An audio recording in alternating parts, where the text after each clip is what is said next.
I'm here with Asa Williams. Welcome to the live. How have you been? Been good, bro. How about yourself? I've been pretty good, thanks. So, congrats on the season. You led Waubonsie College to a 19-13 record. You averaged 13.9 points a game, as well as 6.3 rebounds. Also, if I'm correct, I don't think you won a game without a highlight dunk this season. So, again, great season. How's the coronavirus life been? This has been good. Sitting in quarantine, just trying to do as many workouts as possible. Mm-hmm. Coaching them send me a lot of workouts, so I make sure I get my lifting in every day, or I do my ball handling, or sometimes shoot. Okay. So when did you first pick up a ball and start hooping? So I started playing basketball, I would say 5 years old, maybe. Mm-hmm. But I really started taking it seriously and really started officially playing when I was 16. Okay, so you mentioned, before we got this thing started, you mentioned, and I know you played at Hillcrest Prep, Yes, sir. and then you're from Ohio. So can you Yeah. tell us the story of how you got to Waubonsie? All right. So I started off in Ohio, clearly, as you said. So in Ohio, born and raised, grew up there 16 years of my life. Mm-hmm. So after I got cut from the basketball team. It was my first year working out, doing all of that stuff. I got cut from the basketball team in Ohio. After that, I always had a chip on my shoulder. I always felt like I had something to prove to everybody, no matter what it was. So after that, I ended up getting cut from the team, training all summer with my guy Harry Fair. He's my older brother's friend. Harry Fair, he's the one that taught me how to start dunking and stuff. He's the reason I am dunking today. If I'm being honest. So after that, started going crazy with that. Then moved to Wyoming. Started out in Wyoming. After I got to Wyoming, played high school ball in Wyoming for 2 years. Reclassified for a couple years. Played high school football in Wyoming. That's where I met one of my boys, Frank. He plays football at the University of Wyoming now. Plays football there. Mm-hmm. After that, averaged 8 points my first year ever varsity basketball in Wyoming. Played a couple games JV. It was really my first time really getting used to playing a competitive sport at a high level. So after that, that's when I got started playing, basketball as a whole. Wyoming. After that, went back the following year, averaged 17 points, 7 rebounds. I think 4 assists and 3 steals a game in Wyoming. Wow. Didn't even make All State. Wow. Didn't make All State. Led my team in every stat category and all. So for me, it was just always, I always had that chip on my shoulder, never being good enough. Yeah. People always thought I wasn't good enough. So after that, went to Hillcrest. If you didn't know, though, I did turn my left meniscus. Tore my left meniscus in Wyoming. Played my whole last year in Wyoming with a torn meniscus. After I finished that, then I ended up going to Hillcrest after rehab. Stayed at Hillcrest and stuff like that. And after Hillcrest, at Hillcrest, I would say I averaged about 14, 15 points a game. Played with Kyrie Walker. As you 3-star player. Yeah. Played with Gary, all those guys. I think we had 7 or 8 Division I players on that team that year. So we had a pretty good, solid Hillcrest team. Yeah. And then after the Hillcrest, then I ended up going back to Wyoming. For those, some people don't even know, but I was signed NAIA actually. I was signed to an NAIA in St. Louis. After I was signed to the NAIA in St. Louis, I had a long talk with my dad, my AAU coaches, and I felt like I was selling myself short if I didn't try and reach for the stars. Yeah. So after that, I ended up just working out real hard, grinding all summer. With my trainer Jerron, we trained all summer, trained all year, and after that, that's when I ended up getting a spot, a couple offers, JUCO offers from a top JUCO in Missouri called State Fair. Then after the big time offer from State Fair, that's when I got a call from Coach Robinson. Yeah. From there, I knew I wanted to come to Waubonsie. Yeah. Yeah. So I can definitely respect that.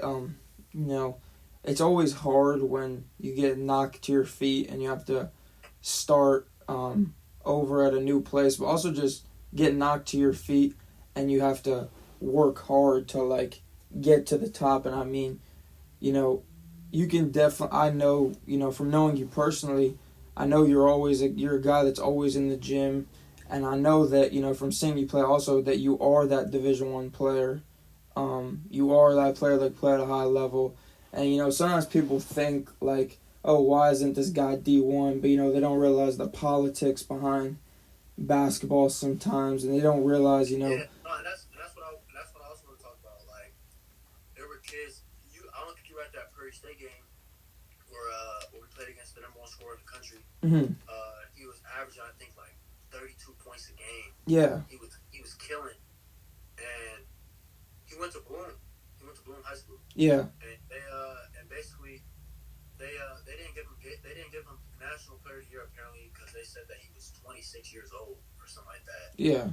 And they gave it to a guy that had the same averages as DJ, but since his school was more known, they gave it to him. Like, it's just a lot of politics in basketball, I feel like, when it comes down to it.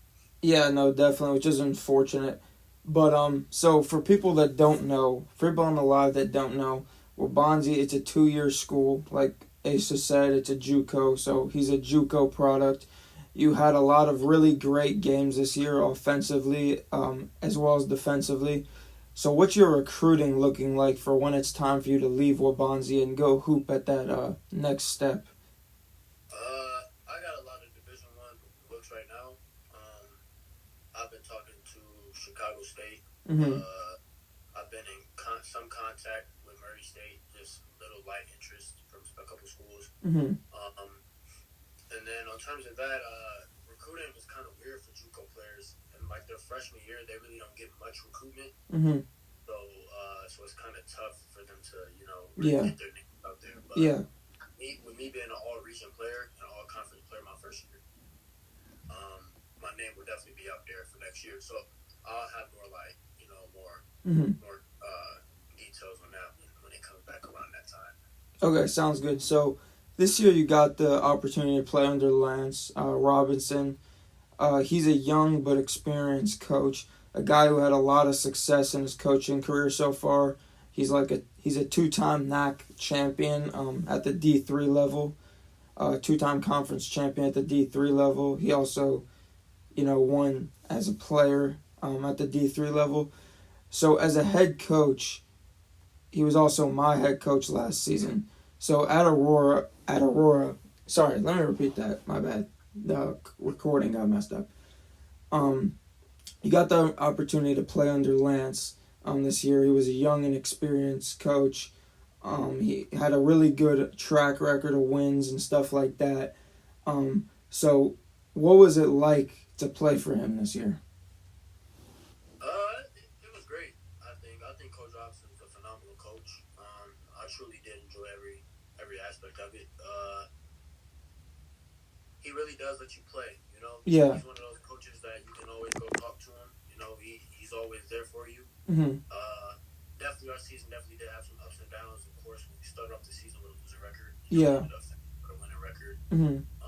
I think we ended up winning like 8 or 9 in a row at some point in the year. Yeah.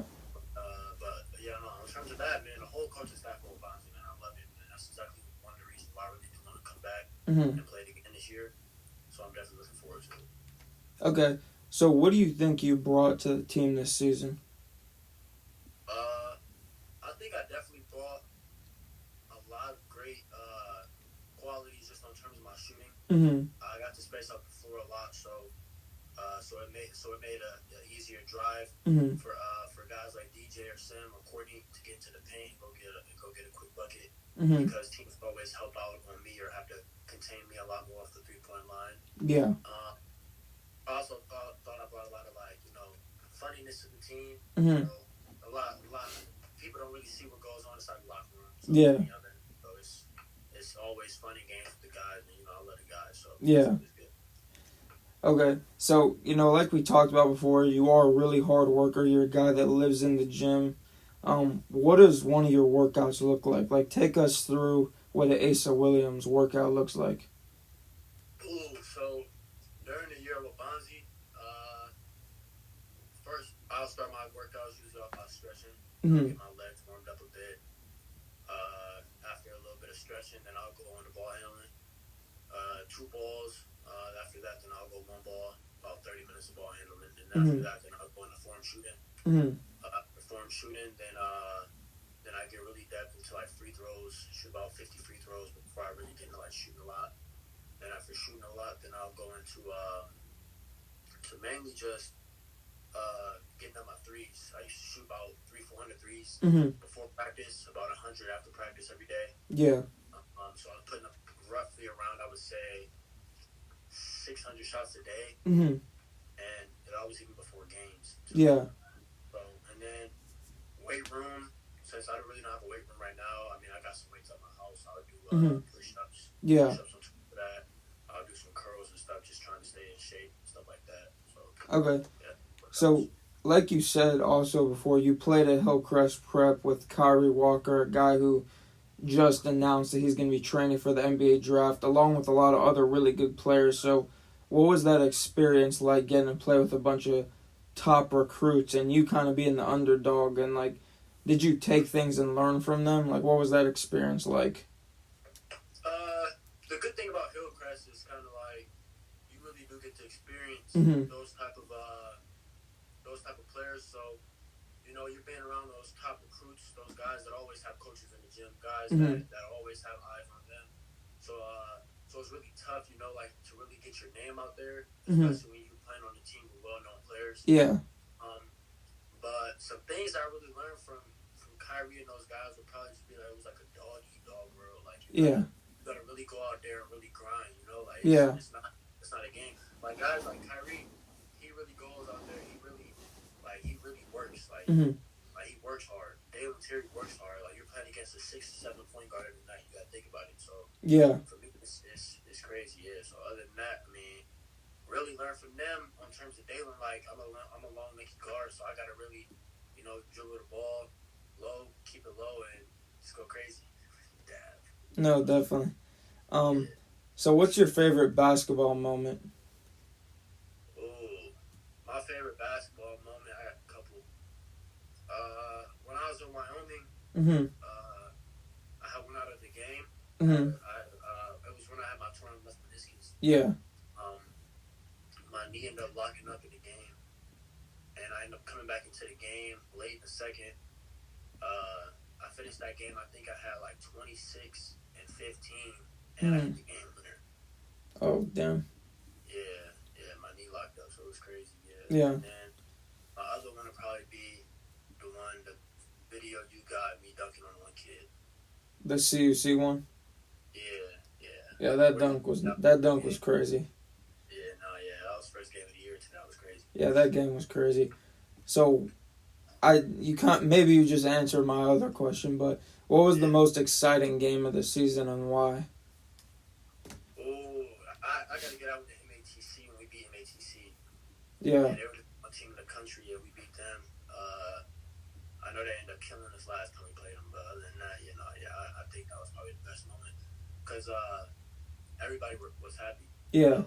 It didn't really matter who shot the ball, who wanted to move the ball. It was just everybody was happy, so I like that game a lot.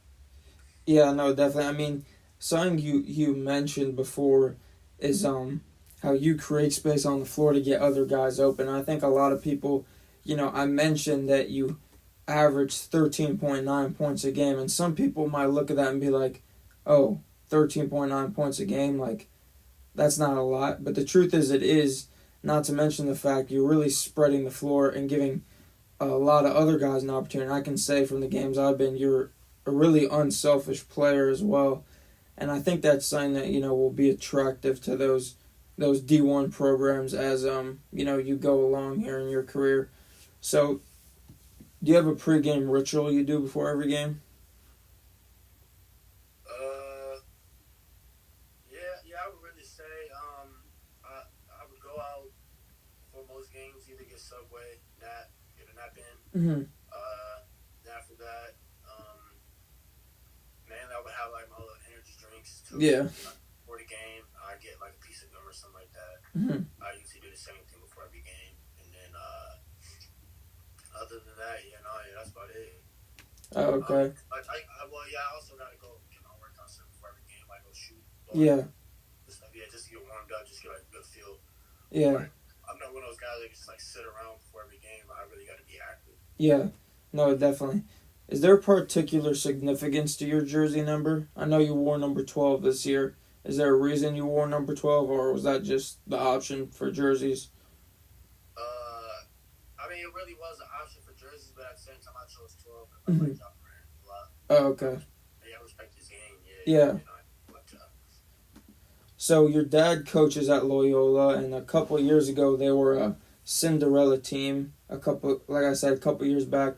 What advice has he given you from like a basketball standpoint that might have like helped you? How I feel is mainly what he would do is what he's told me is not to play with so much emotion. Mm-hmm. At times I really do play with I would say my facial expressions can tell a lot about how I Yeah. feel on the court. Yeah. So he just told me not to play with so much emotion and not to really celebrate after more shots. Yeah. So yeah, that's usually what he would tell me. Okay. Yeah. What part of your game comes easiest to you? Just ignore that comment. That's funny. What part of your game comes easiest to you? Shooting, I would say. Yeah, I would say I can really take anybody off the dribble. Yeah. For our team, it was really hard to really do that. I mean, most people don't understand. It's like at the JUCO level. Going back to what you said about how most people would think 13 points is a lot. Mm-hmm. JUCO ball is really compared to Division II basketball. Yeah. So it's hard, in terms of like trying to really get out there. Yeah. Go score and get to the paint. Like, it's really hard to get to the paint. Yeah. And that's what really. Well, my workout right now, we doing like the ball handling and stuff. Mm-hmm. It's really on terms of me trying to really get into. It was tough for me this year, and that's what I'm really working on this summer. But in terms of that, I would just say mainly just trying to get to the basket. But me taking people off the dribble and pulling it back and shooting the three over them, I think I do that really well. Okay. So you kind of answered that question, but I was going to ask you, what part of your game are you going to try to work on most this off season to prepare for next year, and get that region championship, get you guys keep putting Wabanzi basketball on the map. Like I know is something that's really important to you. I know you've talked about that a lot, getting Wabanzi on the map. So what are you going to try to do this off season to make that happen? Just tons of ball handling. It's really tough because the school shut down. So I Yeah. can't really do the workouts that I really want to do with Coach Galusha, Coach Robinson. But just tons of ball handling. Pounding that ball all the time. Yeah. Also, just in terms of just working on my shot, making it more consistent, Mm-hmm. and just making sure I hit a lot more shots next year in terms of the 3-point line. Definitely. So who's the hardest player you've ever had to guard? I played versus a kid. He was a Cal commit. Mm-hmm. The Adidas circuit, because I played Adidas Uprising. Yeah. He was a Cal commit.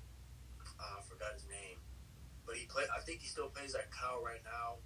He went to Wasatch Academy in Utah. Okay. Yeah. He was. It was something Bradley. His name was, and he ended up dropping. I think it was like 50. Oh damn. 50 on our AAU team. Yeah, he was tough. He was ranked ESPN top 100 Mm-hmm. and all. But I played against him on the Adidas circuit. But he was probably the hardest player I ever had to guard. Mm-hmm. Kyrie was pretty tough too.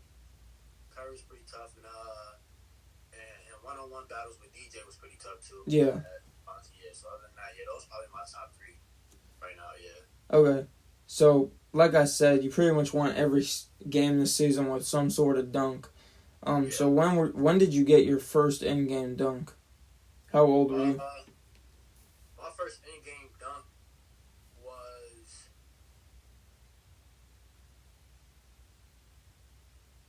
I have a phone call. No, you're fine. Yeah, I had a phone call for it too. My first in-game dunk was my first in-game dunk, I would say it was versus Jackson Hole High School in Wyoming. Mm-hmm. I had fourth quarter. Mm-hmm. We had just got a steal. I got a steal. Came down. I was barely I was a rim raiser dunker at the time, so I could barely dunk. I was like 6'2". Mm-hmm. Came down and dunked it. And after I dunked it, I ended up. This was back when I think I was like 16, 17 maybe. Yeah. And I ended up dunking. I ended up like looking back at the kid and clapping. And my high school coach chewed me so bad, man. Yeah, it was crazy. That's funny. So, what has basketball taught you that carries into other areas of your life? Man, basketball's really taught me a lot. On terms of like, if things really aren't going your way, you can't sit up there, you can't cry about it. You can't sit up there and bicker them on. I know Coach Robinson and them teach me that a lot. Yeah. People skills too. You're not always gonna want to be on the team with people that you like. Mm-hmm. You're not always gonna work with somebody that you like neither. So you're just gonna have to adapt to the situation. Yeah. Another great thing is hard work. Mm-hmm. If you really want to go out there and be successful in the basketball court, you really do have to work hard. No, definitely. Yeah. Who's somebody that's been a role model to you? Role model, my father for sure. Mm-hmm. My prep school coach Nick. Mm-hmm. Coach Nick from Hillcrest. Uh-huh. I would say my older brother Nye. Mm-hmm. He's always been one of my favorite players ever. He played ball at Wyoming and he played at Washington State too. Okay. So he's been probably a big role model for me. My uncle Eric. Mm-hmm. He's always been a huge role model. He's the one that actually taught me how to really start playing basketball. Yeah. And that shooting form and stuff. So that was a huge role model for me too. Yeah, I don't know if that's the brother you're talking about, but I remember being at one of your games and your brother came to you at the back of the bench and was giving you some advice and stuff like that. Which, it's nice to see that support system. It's always good to have that, especially from your family and stuff like that. Which NBA player would you say you try to model your game after? Just in terms of like being athletic, for a little bit there was Russell Westbrook. But I feel like I shoot a lot better from the three. Yeah. But so I would probably have to say Zach LaVine maybe. Mm-hmm. I know my dunks are like crazy like his. My 1 foot bounce is great, but other than that, I feel like we play a lot similar just in terms of we both play the two. Yeah. We both attack up the wing. We both can shoot. Yeah. So I really think I feel like I play like him, or maybe Devin Booker. I watch a lot of Devin Booker highlights. Yeah. And just trying to get those moves, that mid range jump shot, just like him. Yeah. No, definitely. What do you keep in your gym bag that might surprise people? If you even have a gym bag. I know some people don't use gym bags anymore. No, I got a gym bag. I use my book bag. So I'll probably say I always keep some snacks in my bag. Mm-hmm. I eat all day. Yeah. I all day, man. I always eat throughout the day. So yeah, man. That, or maybe I would say what else do I keep?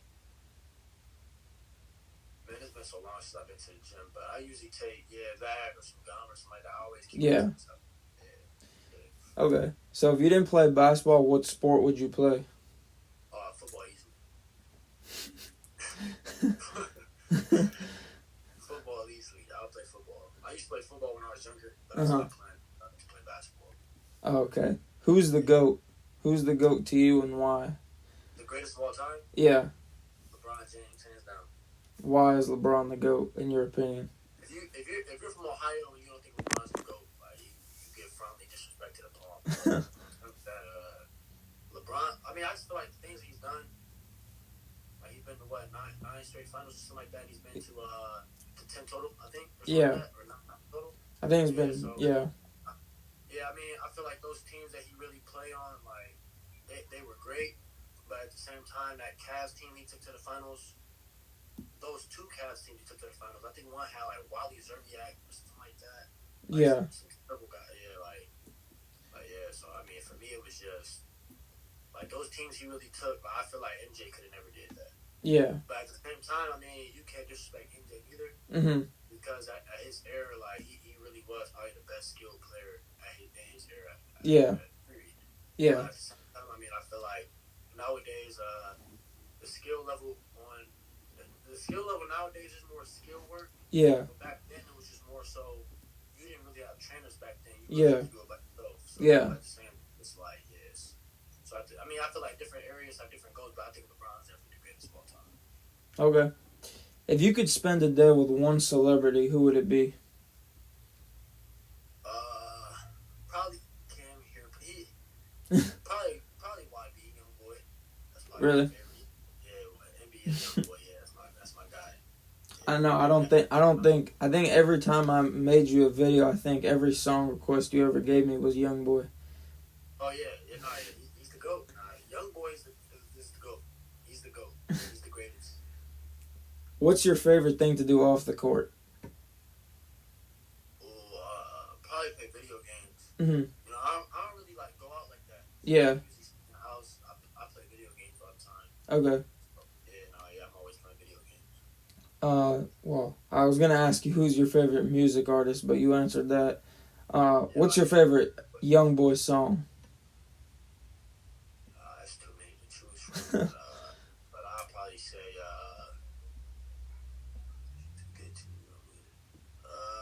my favorite Young Boy. I'll get to that question, but my favorite Young Boy song would probably have to be